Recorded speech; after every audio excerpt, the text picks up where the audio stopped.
It's my pleasure to introduce our speaker this evening, Denise Hansard. She's a life architect and a certified coach, as well as being a motivational speaker. She has a Master's of Education degree in counseling, and she comes to us with 20 years of corporate experience. She's also an author of her book, Suffering in Comfort. And for your reference, we have her address on the bottom of the screen there. And I believe she'll also remind you at the end of the presentation. So now it's my pleasure to turn the presentation over to Denise. Thank you, Elaine. I'm going to pop my picture up for just a minute and say hello to everyone, and thank you for having me on. I decided to go with my little wavy hair today as opposed to having it straight. But I love what I do, and I can't wait to share everything with you guys. So I'll come back on at the end, but thank you for allowing me to come on. Yes, can everyone see my screen? Yes, and we're also seeing your crowded toolbar. There we go. Now we'll stop that. Okay. Thanks for reminding me of that. Okay, so cultivating a growth mindset, guys. That's what we're talking about tonight. And I love the way that Mel Robbins puts it. She says, life is about growth and exploration. It really is about not achieving a fixed state of balance. You have a very limited time on earth to experience all that you can. Figuring out how to squeeze the most out of your family, work, and spirituality is your life's purpose. So go do it. I have got to tell you, Elaine, that there we go. Thank you.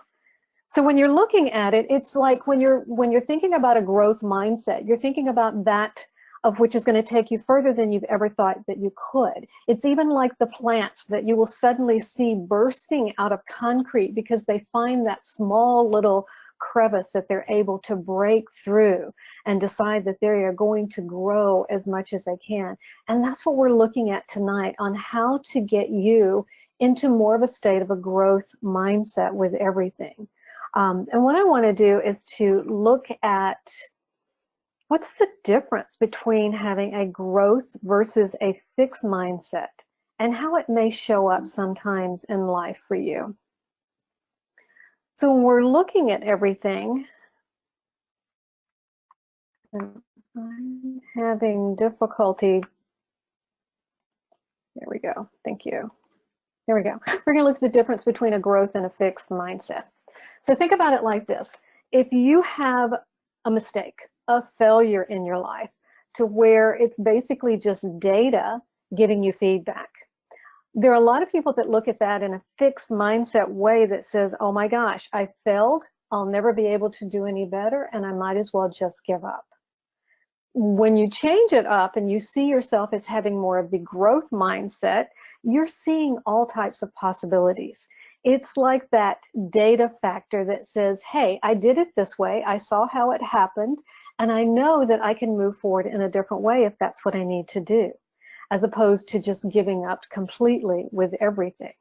So think about it. When something comes up and you feel like you're failing, it's all in the way that you view everything, of just seeing it as a data point with information, or do you just totally give up?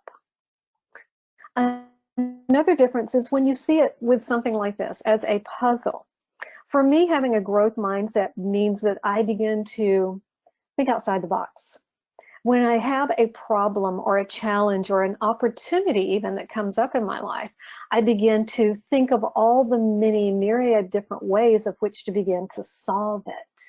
Not just staying strictly to what other people have said about me or said that I could do, or even sometimes not necessarily playing by all the rules.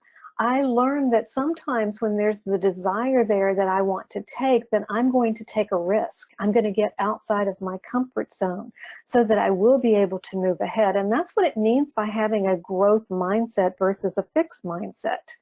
When you're growing, you can think beyond what is the obvious.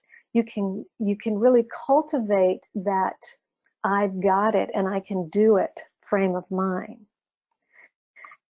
And then when we look at different ways, it's talking about talent versus skill. And for most people, they think talent is that inherent ability to just normally do things.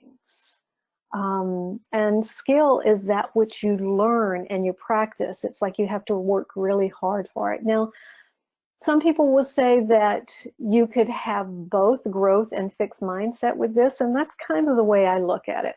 Because whether it's a talent that you feel like you are born with or a skill that you have developed, the biggest thing is bridging that gap behind your attitude and what you really want to do.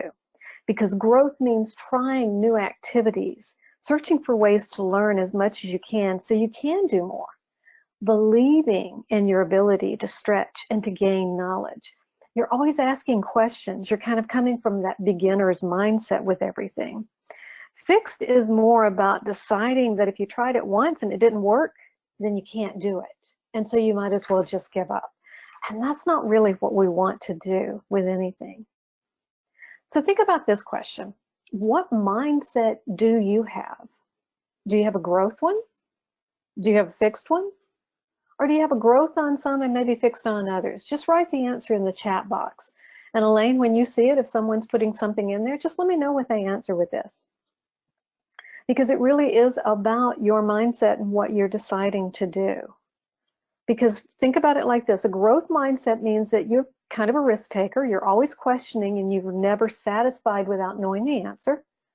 And then a fixed mindset kind of says you believe more in what others say about what you can and cannot do. You accept it the way it is and you follow all of the rules. So Elaine, what answers did we get?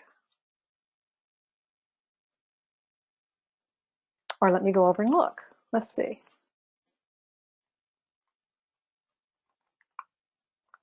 Number 3, a little bit of both. And I love that, Kelly. Thank you very much. Because here's what I want you to know. We do possess both. We possess both the fixed and the growth mindset. Because it's possible to have the growth mindset in some areas of life and then take that fixed approach in others. Because like I've said before, your ability to think it through, to have the mindset that has a huge impact on motivating you to learn and take on new challenges. And it's about having the ability to say, yes, I want to grow, that you actively begin to change your mind. I mean, literally, when you decide to do something new with everything, what you're doing is you're learning new skills. And your brain fires new neurons and it develops strong new neural pathways. And that's called neuroplasticity in action. So that's what I love about having the growth mindset, because you're literally changing the way that your brain fires on all different levels. Now, some people will say that growth mindset has become a typical buzzword. You hear a lot of it. Even companies begin to put it in their mission statement that we are a company that embraces growth mindsets. So we're developing learnings and challenges all the time. And then, you know, I look at it and I probe and I look at other people's understandings of their idea and I say, well, that's not exactly what it is.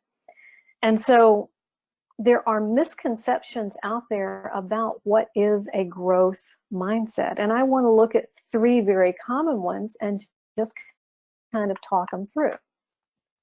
So when you think about it, number 1 is that I've always had a growth mindset. Already have it, or I've always had it. And what a lot of people do is they confuse having a growth mindset with being flexible, open-minded, or just having that positive outlook. Qualities they believe they simply always had, and that's not the case. Just being positive and saying that you've always had growth mindset in your life is not always the case, because them saying I'm a positive person does not mean that they're always growing with things. So that's a misconception. Another one is that a growth mindset is just about praising and rewarding effort, you know? And what I know is that rewarding just the effort, but leaving out the learning and the progress to get there is really kind of not doing anyone any good, because it's not just about doing or taking the effort to do it. It's about how did you do it? And so we want to be able to reward everything behind it with that, not just the effort. We want to look at people to seek help and say, great job. You walked outside and asked for help when you didn't think you would be able to do it by yourself. You tried something new and you had a setback, but you learned how to work around that and move forward. Those are also the things on being able to congratulate someone on and reward them for, not just the effort that they took. And then the last one is, you know, good things just always happen to me. That's my growth mindset. I just always have things come about that's really nice. So it's not really about the words said or the quotes that you see or anything worn on a t-shirt. It's about that which comes to you and how do you put it into action. Because, you know, guys, we have these misconceptions, and even if we correct them, it still can be a little difficult to attain a growth mindset, because remember we said we have both. We have fixed mindset and growth mindset. And what happens is we have our triggers from having a conditioned behavior of fixed mindset. And so when we begin to face challenges or receive criticism, or maybe we fare poorly compared to others, we can easily fall into insecurity or defensiveness. And when this happens, what we want to do is to look at, maybe it's a time for us to think about a change in our life, because change happens daily. And most of us will resist change in some ways because we feel like we're going to lose something. Because literally change means you have to give up one thing in order to have something more. And it's really just a choice that we have. We have to choose to let go of old behavioral habits, antiquated thinking patterns. You know what I'm talking about. I mean, you've seen it, where you're standing around a bunch of people with discussions that you always have, and they never seem to change. They've been the same for the past 10, 15 years. It doesn't matter. Or within ourselves, it's that insidious thought of, am I enough? You know? So one thing we want to learn to do is to embrace the change. And an easy way to do this is to really gain clarity around what you would like to change so you can change. Because here's what I know. When we think of change, we think of certain words or phrases. So I'd love to know, what's a word or a phrase when you think of change? What comes to mind for you? Just put it in the chat box for us. And we'll be able to look at those later, because most people might even say that they like change, they don't like change. I don't know. I'm one that I like change. I just got to tell you, constant danger, improve something. Yeah, a lot of different things come when people are talking about change and everything along those lines. And here's what I know, guys. Change is a gift. It's hard at the first, messy in the middle, and gorgeous at the end. I just love that quote, because I'm the person, I said I love change, and people go, well, why change, Denise? And I always go, well, why not change? Come on, let's do something different. Because here's what happens. You find that you have this desire inside of something that you want different. You may want a new job, a new career. You may want to take that vacation to Paris or Australia or something along those lines. And you start researching it, but then that critical voice inside of your head starts going, oh, why am I doing this? I just know I can't do it. You get excited about the experience, about it happening, and then you begin to talk yourself out of it, and you start making excuses. It's not the right time. It's not whatever. And I have to tell you guys that this pattern of change, to wanting it and talking ourselves out of it, happens to everyone, because it is scary. Like I said, you have to do something different. And as human beings, we are designed to change, to grow, to expand. And we have this capacity within us that we can do that. I mean, we literally will take our bodies and exercise so that we can make ourselves stronger, faster, more functioning. We take our minds and we attend a class so we can expand with a lot of knowledge and wisdom. We meditate so that we can have more mindfulness and consciousness in our lives. We involve our hearts in all that we do and grow our capacity for love. I mean, everything about us is designed for change. And yet, there's something within us that if we get too much change, we throw up boulders and walls and say, no, I've got to stop. This is not it. I don't deserve it. I better not ask for more because I might lose what I have. And so we work ourselves into what I call a comfort crisis. And within this comfort crisis, you can immediately see people who have been in it for too long that their automatic reaction to almost anything about change is no. And what we have to do is to get uncomfortable enough to choose change. You have to become comfortable with the possibility of change so it becomes easier to say yes. And really it's up to you on whether you decide to change and go for it, or if you decide to say no to change and then maybe wish you had later. So here's what I want to do. I want to take you through a simple process called the 5 steps of change. And I said it before, but I love change. I think I've loved change all of my life. I mean, it brings a lot of excitement. It brings a lot of fear. And I can remember as I was growing up into my early 20s, getting out of college and into my own work, of all the changes that would happen in my life. And I would be home and I'd look at my father and I'd go, Dad, Daddy. I'm a Southern girl. I go, Daddy, let me tell you about everything that's going on because I am so excited about it. And I would talk to him about changing jobs or moving to a different location, whatever it was. Now, my father was not a man who liked change.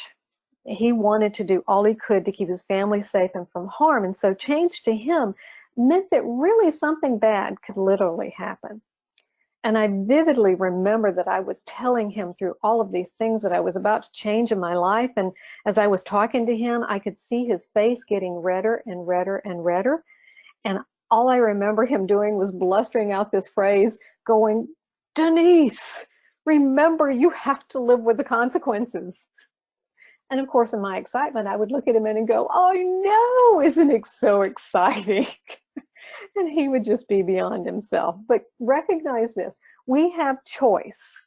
This is our first C with everything. In this change process, because it's a simple process, we have choice in everything we do. We have a choice in the thoughts that we have choice in actions that we take, we even have choice in the reactions that we make. And we've conditioned ourselves to behave in certain ways, just like my father did, to begin to think that we don't have choices, okay? But what I want you to recognize is this. Everything that you do is based upon a choice, you know? Think about it for a minute. You might have a disagreement with a friend, a coworker, a family member. Think about the reaction you could have.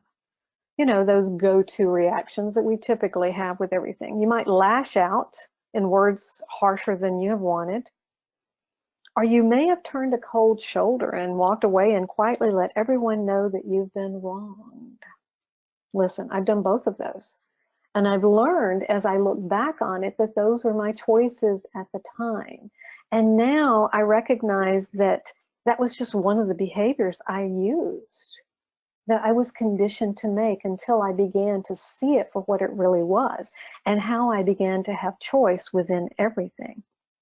I mean, this is just the first step in this change process, is realizing that you have a choice in it.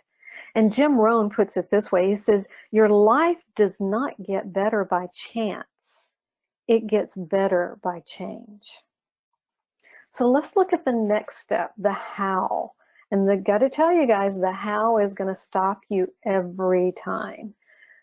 I mean, you heard me say it. I love change, and yet I can get stumped by change. Stumped because I begin to think about the how, and the how that causes me to get into procrastination, paralysis, or even exhaustion. I can remember when I was working in the corporate world, beginning a project seemed like a great idea at the time because I loved change, and at the same time, as I got into it, it would seem almost impossible to accomplish the way it needed to be accomplished, or so I thought. I mean, it was huge, it was complicated, overwhelming, those type of projects. And my boss wanted answers right then on the how I was going to accomplish the project. And that one word That one word, how, it would stump me. I mean, I would begin the project and I'd procrastinate, then I'd become paralyzed, and then it was like I would want to give up. Because what that literally does is the how. It keeps you stuck. It keeps your mind spinning out of control, trying to find the one, the only right way to make the how happen. I mean, when we say how, and think about it, guys, if someone says, how are you going to make that happen? We immediately have been conditioned to think there's only one way, and it's got to be the right way, and it's got to be the way that this person feels it's the right way for them. So we get to a point of almost panicking and thinking, oh my gosh, I don't know how that person wants me to answer that question, and so I don't think that I can. And that's why I say it stumps you. So what can you do to change that? And all you have to do is just to ask a different question. And you may want to put this into your life too. If you're asking people that you love or care about how, and you don't get the answer, maybe change the question and say this: what's one thing that I can do right now to whatever it is? When you ask the question that way of yourself or of someone else, this immediately takes your mind to the land of possibilities. There are options of a myriad of ways of which you can do something, and not just the one right way that we've been conditioned to feel. You can brainstorm ideas and you can choose one to begin with, you know?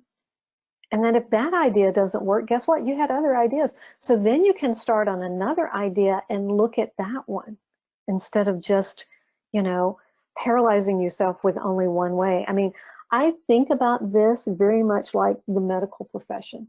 You get sick, you go in to see the doctor, and what they're trying to do is figure out what's wrong with you. And in order to do that, they're trying a multitude of ways in which to figure it out, to begin to get to the solution. So they do all of these tests with everything. So think about it. You've got choice in everything that you do. You come upon the how, and you learn that how is not the word that you want to use. You want to shift that word to a phrase to take the pressure off and allow creativity to flow. Because what you want to do is to not stump yourself. Because when you are asking yourself, especially with the how, make the choice to choose creativity and not narrow thinking. Because that one shift is an energetic shift that will have you more productive in everything that you do. And then we move to the A of it all, which is basically you get to accept that you can change. I mean, think about it, guys. I don't know about you, but for me, when an opportunity comes along and I've kind of stepped into it and said, okay, there's my choice. I'm not going to try and figure out the how, and there's many steps, but then I get to that, can I do it? I begin to question if I can even accept that my life can be different if I do this. And I think about it with myself when I decided to move out of the 20 years in the corporate world onto my own, to go out into the world and start my own business and do what I'm doing today. I mean, I literally was going from a very safe place of a six-figure income to having to do it all myself, you know, with no guarantee there was going to be anything coming on. I mean, that means I had to become the CEO, not just of my business, but of my life in order to make it work. And I wasn't sure I could accept that I was capable of doing it. And yet on one hand, I felt that I really wasn't right to go back into the corporate world. I knew I was kind of done with that. And that's what I looked at myself when I said, why do I do this? Why do I want to do it? Because when I looked at it and said, can I accept that I can make this business work? I dug down deep inside of myself and looked at why was I doing it? My why behind it, my big why, because that's what it's all about. It's when we're looking at stepping into something new, we have to have a reason that is motivating us to do that. So your why is really the key to accepting any change that you're making. And it's one of the first steps toward change and accepting that you can have something different that has you understanding why you're doing it in the first place. And that was what I did in making that change from an employee to an entrepreneur. I had to determine my why. I mean, as I look back on my life, I mean, I have a master's in counseling, and even in the corporate world, I was helping people to own their worth, sell their value with everything, which is what I do today. So I had to really look at what was going on at that time and how I could change my own. So as I looked at that, I said, what do I want to do? Why am I doing it? I mean, so a why for you, if you're looking to start a business as I did, your why could be as simple as being in charge of your career and your financial future, because it truly is up to you. You know, for me though, I had to go a bit deeper, because becoming that entrepreneur and starting my own business had to go deeper for me. That thing that when life was not going the way I wanted it to, and all I wanted to do is just stay in bed day after day after day, I had to find my reason to get me out of bed. And that's what I did. I accepted that I could change by understanding my why. And that was really the key to moving into everything. So my why, you might be asking, is this: it's to empower people in their lives to make their own choices in all they do, choices for growth, love beyond fear, consciousness to being present in all that they do, and to discover their unique gift to give to others, all while choosing it themselves. I mean, that's my why. That's why I do everything, and begin to accept and know that I can do it, to make a difference in my life. And that's what you want to do when you're stuck at that point of acceptance and accepting that you can change, is understanding your big why behind it all. So as we move through this, we understand that we have choice. We've seen how the how can stop us every time, so we shift and change that. And now we've talked about acceptance and accepting that we can change. And the way we're moving through is next steps. So in this process of change, that next step can have you pausing, you know, and not necessarily in a good way. You may pause, you may get paralyzed again as you start going back to the how, and it becomes overwhelming, you know, and it starts to control your life. I mean, I've been there, and I've done this cha-cha step, I guess you could say, that goes forward, comes back, goes forward, comes back.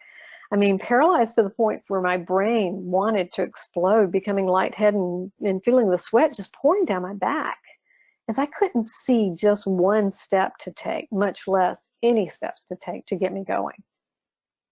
And that was one, I mean, I remember that pivotal moment in my life of hiring my first coach to help coach me through with knowing my business. And I knew it would be an investment into the thousands of dollars. And that had me going back to the how. These changes, this process of the 5-step, can happen all at one time, or you keep going back and forth and doing this dance. Like I said, the cha-cha with everything, you know? But it's still, I went back to the big why, and recognizing that as I accepted that I could change and my why behind it, that motivated me to take that next step, you know, of hiring that coach and understanding that I would need the support, the insight and accountability of someone else, and that I would have the money there to pay for that. Because as I saw that I was getting stuck in that paralyzed moment, in which kind of felt more like hours, as you can imagine, you know, that was a determining factor in my growth and accepting that I could have a growth mindset. Because I easily could have said, oh, I'm starting this business, and never done anything with it. And that would have been the fixed mindset with everything. And yet, I didn't allow my limited how thinking to keep me from growing. I allowed my possibility thinking, that growth mindset, to keep me moving forward into yes, moving beyond the fear, moving into faith that I could do it. And so taking that plunge. So what do? You know, when you're stuck in the fear of the ego brain that kind of kicks in and says, what makes you good enough to think that you can do that, no matter what it is in your life? You know, what do? I mean, you really step back and hit the pause button, guys. When you're stuck in the fear, that ego brain, you know, the how part of change, that's not allowing you to even accept that you can change or even look at whatever next steps are there. You want to literally see a pause button in your brain. Hit it hard, you know, and take several deep breaths. Anytime you're getting that paralyzed feeling or fear or anger or sadness or whatever, visualize a pause button in your head and hit it, and then take several deep breaths, because you've probably literally stopped breathing and you want to get some oxygen back into your body. Okay, that's what I did as I was going through this process.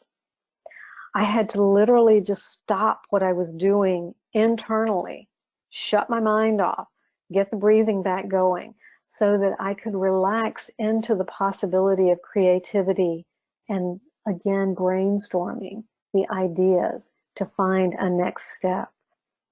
So then the process that you want to do is like, take 5 minutes, ask yourself that question: what is one step I can take toward whatever it is?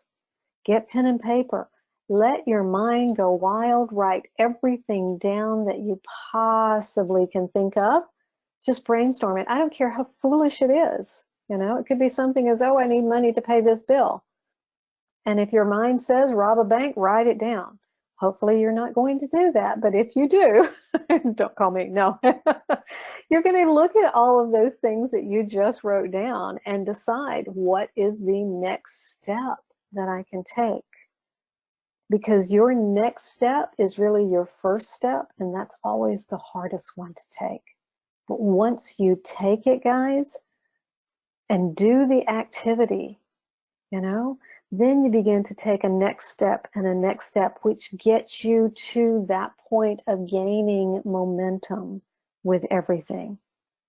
And truthfully, when we're at this point, then we're working through gratitude. It is the thank you, thank you, thank you with everything that you do, because the more that you give, the more you're going to get.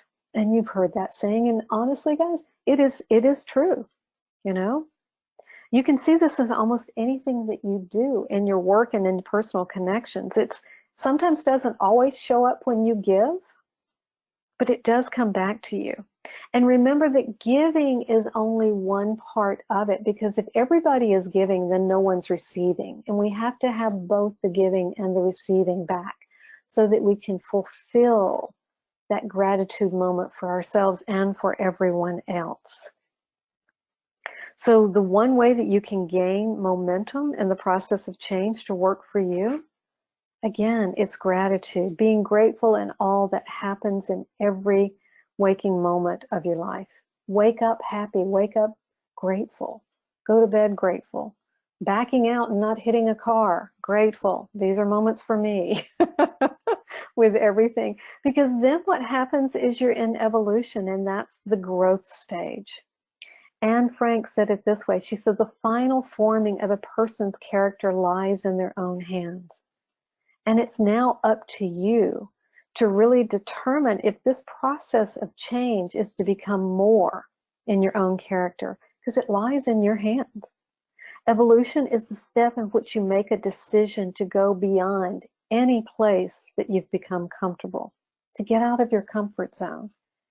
And this is the continuous process of becoming comfortable in the discomfort of change. And I want to say that again. It's the continuous process of becoming comfortable in the discomfort of change. That really ties back to what I said before about having and cultivating a growth mindset. In order for us to really cultivate that growth mindset, it means that we are changing. almost literally every moment of every day. And it's about when we're getting very comfortable within something, we might find that opportunities come to us, or we get that desire inside of us that just feels a little uncomfortable, you know? And so that is a signal that it's time for you to grow, to do something different, to challenge yourself, to take that next step into whatever it may look like, because then you get to view it again and take another step, because it's the baby steps that are going to get us there. It's not taking quantum leaps all the time. It's one step in front of one step in front of one step. And so this whole process of change with your choice, knowing there's choice in everything that you do, with the how, recognizing that asking that question of how is going to possibly paralyze you, and just shifting it to what is one thing, changing it energetically that way. And then moving into the A of acceptance and knowing and accepting that you can change, so that then you can take that next step and the next step and the next step until you've gained momentum through your gratitude and knowing that it's all going to work out, which has you in the evolution of growth. Because it's through each step in this process that you're going to evolve and grow to be more, do more, and ultimately have more in your life. Now, you can't skip a step in any of these processes, and sometimes you don't necessarily follow them in the order, but it is about going through each and every step, sometimes back and forth of the cha-cha, to have you adopting this as a process that's almost second nature in your life, so that you don't even think about them anymore. I took a trip with my youngest nephew to Machu Picchu. This is a trip that I said I would give him as a gift, as I'd done my other two nephews and my niece and their gifts, and he wanted to do something very adventurous, just like me. And so we decided to hike the Inca Trail. Now, as you can imagine, the altitude was a big factor in hiking this Inca Trail, and I got altitude sickness. Not a good point, because I could barely breathe. I didn't think I was going to make it. And when you're basically climbing the mountains, almost like a stairmaster, going up and going down at 10 to 14,000 feet above sea level, it's a very daunting task. And so at one point I wanted to give up, because this was so far out of my comfort zone, this change that I was going through in doing this, that I had to really put this whole process of change into my life to understand what would I do. Because if I gave up, we all had to go back, and that wasn't going to happen. And so as I pushed that pause button inside of my head, I went back to my why, that I wanted to do this with my nephew. Number one, it was a commitment to him, because this was his gift. He was loving it and enjoying himself, and I was there with him to be able to have this huge experience. Number two was a commitment to myself, because I wanted to do it with everything, not just because of him, but myself, and to challenge me. And the third one was just understanding that I wasn't going to fail. I would just need to shift my thinking in being able to take me in a huge growth mindset exponentially of knowing that I could do it and accepting that I could do it. And literally, I was in the last 3 steps of the next steps, gain momentum and evolution through the whole thing, because it was one step and one step and one step and one step with lots of gratitude that got me there. And I still look back on it today and look at the picture of us at the highest peak with our hands up in the air, just loving every minute of it and knowing that I did it, and I did it with him. I won't do it again, but I did it with everything. So think about it, guys. Change is that process that can be simple as long as you understand the steps behind it.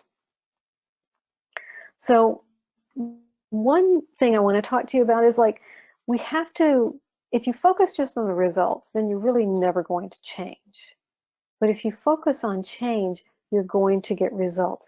That's what I just took you through, is taking you through the process of looking at change to have more of that growth mindset of pushing yourself and learning and teaching and reaching and asking questions and solving problems with everything. And I want to give you some habits that you can take on to help you cultivate a growth mindset as we're tying this up. Because the belief we hold about our own abilities and how these affect the motivation, that's the key to understanding how we can change and adopt a growth mindset. So these next 4 things are habits that are going to increase self-belief and fuel that motivation that you want to have to develop or cultivate that growth mindset. The first one, you want to learn to hear how your fixed mindset inner dialogue voice is going. What is it saying to you? Is it saying things like, oh, should I really do that? I'm not sure. And am I good enough? Maybe I'm not good enough. I'm not sure I should do that. And oh my gosh, I don't even know why anyone would want to even go with me on this or anything like that. That's that inner critical voice that you need to recognize so that you can begin to shift it, because guess what? We always have a choice. We always have a choice in everything that we do. And our response to our challenges, setbacks, and criticism are within our control because we recognize that we have these choices with everything. So as we begin to hear that inner dialogue in our head, we recognize that we can get a choice with it, and then we respond to that self-doubt with that growth mindset of saying, you know, if other successful people have had failures, I can have a failure and still succeed within everything, because I know if I don't try, I'm automatically going to fail. I can do this. I know I can. Because then the last habit is you want to choose to act and behave as if it's already happened. You're taking that challenge on wholeheartedly. You're learning from your setbacks and trying again. You've learned how that critical voice sounds, and you've chosen to have that growth mindset response, because it's all up to you. Everything in this is the responses that you want to have and the way you want to adopt a mindset, a behavior, action, quieting the inner critical voice through the change process to be able to grow and to grow as well as you can. So I have a gift for you if you would like it. The whole change process, I have an electronic book. If you want to email me, I'm at denise@denisehansard.com, and just put in the subject line Jane Addams, and I will be more than happy to send that book to you. Would love to have it in your hands. So here's my information. Don't ever hesitate to call me, reach out, send me information. But I want to thank you for all that you have given here tonight. And I'd love to see if there are any questions with anything, and see if there's anything we want to do. Does anyone have any questions? I'm going to open it back up.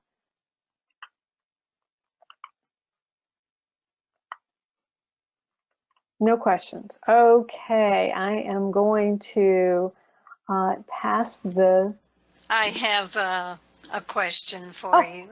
Yes, Have ma'am. you ever spoken with parents groups about encouraging this growth mindset in children?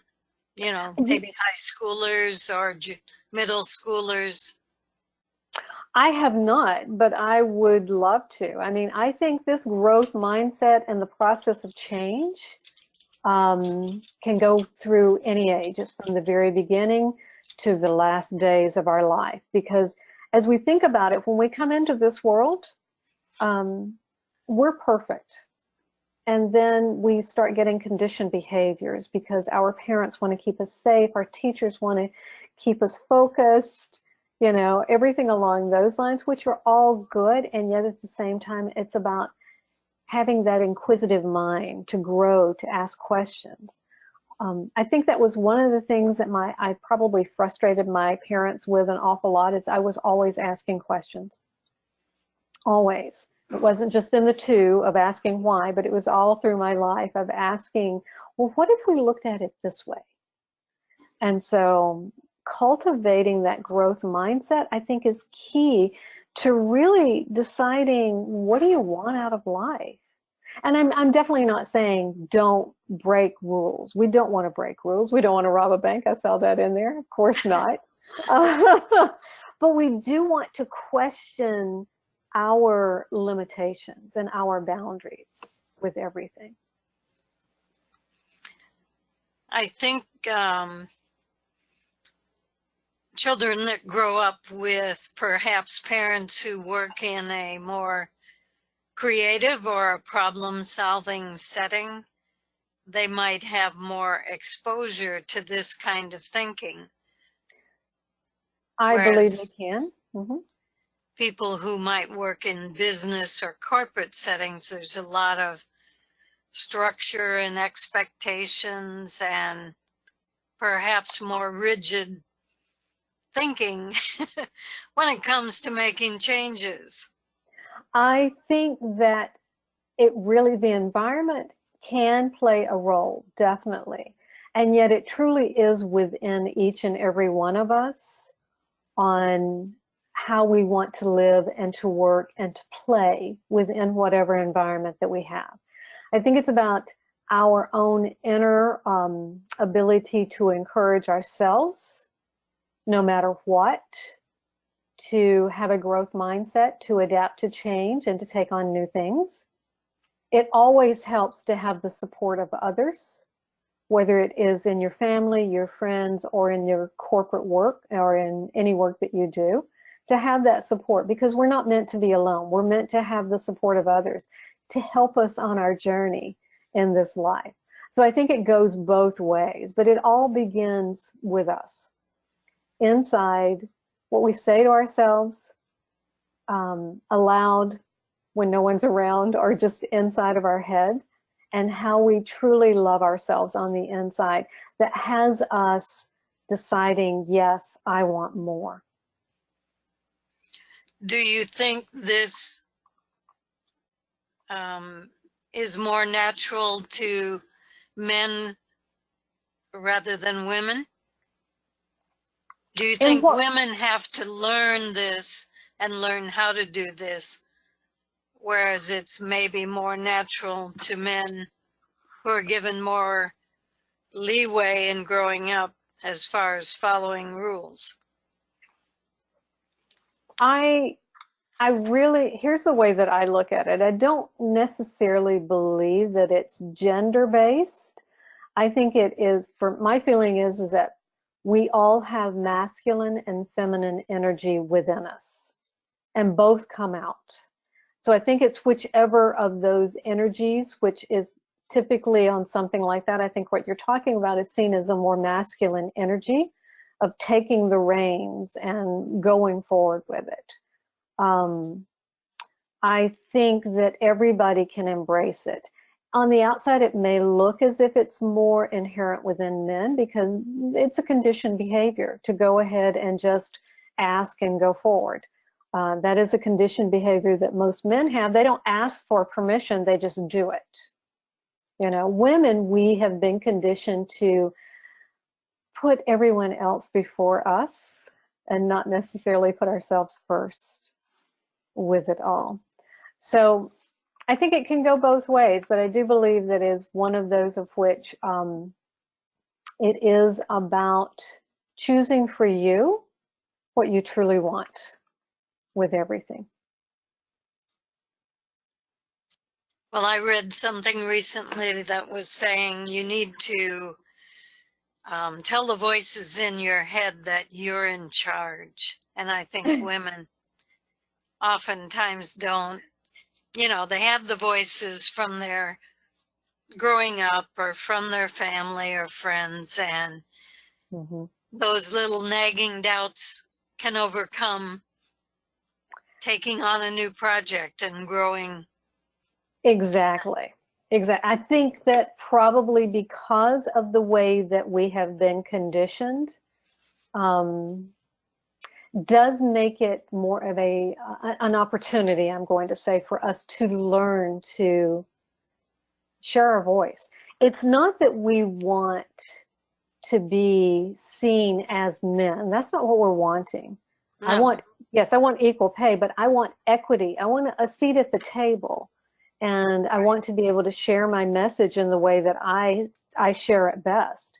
There's a ways of which we have to come for that to be heard, I believe. But what we have to do is to start within and start with ourselves. Well, ladies, do you have any questions now that we've given you a little time to think? Sally, Kelly, Harriet, Cynthia? I'm not seeing any new questions in the question box. Okay, well, I am going to stop sharing my screen and change it back over to Elaine, to you. All right. But I appreciate it. I have really enjoyed this evening. I thank you, everyone. Well, we certainly thank you for inspiring us. I think we all need to perhaps venture out of our comfort zone more often and grow through the process. I encourage that very much. I'm